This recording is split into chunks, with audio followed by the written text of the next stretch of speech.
Hello friends, welcome to my channel.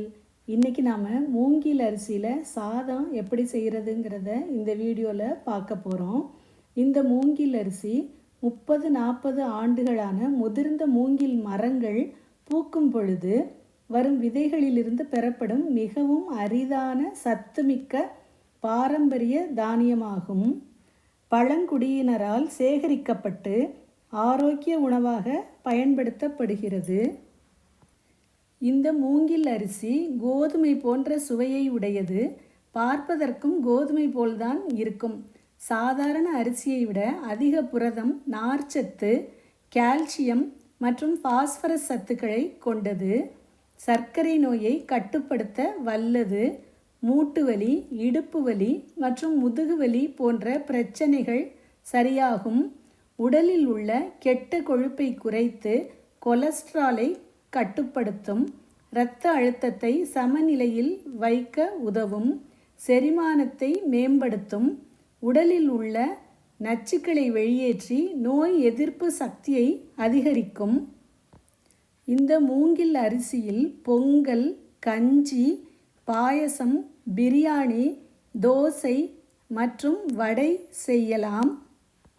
இந்த மூங்கில் அரிசியை மிக அதிகமாக பயன்படுத்தாமல் வாரம் ஒரு முறை உணவில் சேர்த்து கொண்டால் நம் ஆரோக்கியம் மேம்படும். இப்பொழுது மூங்கில் அரிசியை உபயோகித்து எப்படி சாதம் வடிக்கலாம் என்று பார்ப்போம்.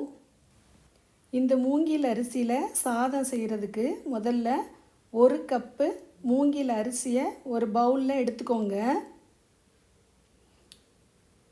இதை நல்லா கழுவிட்டு நைட்டு ஃபுல்லாக தண்ணி விட்டு ஊற வச்சுருங்க. ஒரு 3 டம்ளர் தண்ணி விடலாம். பாரம்பரிய அரிசிகள் எல்லாமே வேகிறதுக்கு ரொம்ப நேரம் ஆகும். அதனால் ஊற வச்சு நம்ம சமைக்கிறது தான் ஈஸியாக இருக்கும். பாருங்கள், இதை நைட் ஃபுல்லாக ஊற வச்சுட்டேன். மறுநாள் இந்த தண்ணியை வடிச்சிட்டு அரிசியை குக்கரில் போட்டுக்கலாம். நம்ம எப்பயும் சாதம் வடிக்கிற மாதிரி நிறைய தண்ணி வச்சு வேக வச்சு மிச்ச தண்ணியை வடிச்சும் விடலாம்.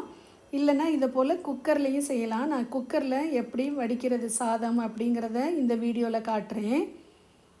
எந்த டம்ளரில் அரிசி எடுத்தீங்களோ அதே டம்ளரில் 3 டம்ளர் தண்ணி சேர்த்துக்கோங்க. ஊறின அரிசியில் 3 டம்ளர் தண்ணி சேர்த்துருக்கேன். சேர்த்துட்டு நம்ம குக்கரை மூடி அடுப்பில் வச்சிடலாம். மீடியம் ஃப்ளேமில் வைங்க, ரொம்ப ஹை ஃப்ளேம் வேண்டாம். மீடியம் ஃப்ளேமில் வச்சு ஒரு 3 விசில் வர்ற வரைக்கும் வேக விடலாம். இல்லைனாக்க சவுண்டு வந்த உடனே சிம்மில் வச்சு ஒரு 5 நிமிஷம் கழித்து அடுப்பை ஆஃப் பண்ணலாம். ப்ரெஷரை ரிலீஸ் பண்ணிவிட்டு திறந்து பாருங்கள். சாதம் நல்லா வெந்திருக்குது. லைட்டாக தண்ணி விட்டாப்பில் இருக்கும். கொஞ்சம் நேரம் ஆயிடுச்சுன்னா அது சரியாயிடும். இப்போது மூங்கில் அரிசியில் சாதம் செஞ்சாச்சு. இதை நம்ம எப்பவும் சாப்பிட்ற சாதமாட்டம் இதில் சாம்பார், ரசம், தயிர் எல்லாமே ஊற்றி மற்ற காய்கள் சேர்த்து சாப்பிடலாம். பாருங்கள் எவ்வளோ நல்லா வெந்திருக்குன்னு. இந்த மூங்கில் அரிசியை ரொம்ப அதிகமாகவும் பயன்படுத்த வேண்டாம்.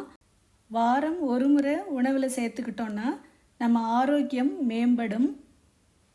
இந்த வீடியோ பிடிச்சிருந்ததுன்னா லைக் பண்ணுங்கள், உங்கள் ஃப்ரெண்ட்ஸ் கூட ஷேர் பண்ணுங்கள். இன்னும் மற்ற ரெசிபீஸை தெரிஞ்சுக்க என்னோடய சேனலுக்கு சப்ஸ்கிரைப் பண்ணுங்கள். தேங்க்யூ ஃபார் வாட்சிங்.